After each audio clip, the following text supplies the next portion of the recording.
నిరుద్యోగులకు అండగా పిఠాపురం నుంచి కాకినాడ వరకు భారీ ర్యాలీ నిర్వహించారు వైసీపీ నేతలు.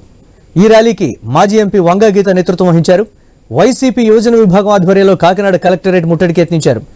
కూటమి ప్రభుత్వం ఎన్నికల మేనిఫెస్టో అమలు చేయాలని డిమాండ్ చేశారు.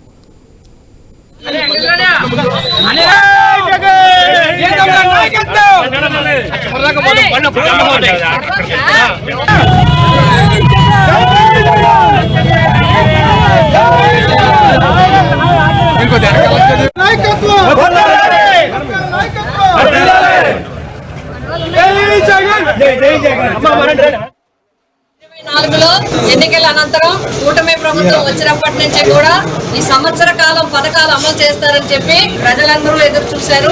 ముఖ్యంగా యువతకి వచ్చిన వెంటనే ఉద్యోగాలు ఇస్తామని, ఒకవేళ ఇవ్వలేకపోతే మొదటి నెల నుంచి కూడా నిరుద్యోగ వృత్తి ఇస్తామని, అనేక రకాల అవకాశాలు కల్పిస్తామని చెప్పి ఈ సంవత్సర కాలంలో వాలంటీర్స్ తీసివేయడం జరిగింది.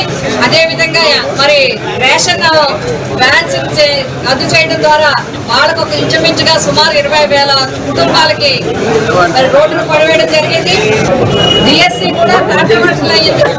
అదేవిధంగా ప్రభుత్వ ఉద్యోగాలు వెంటనే ఏ నెల కానాల ఎప్పటికొచ్చిన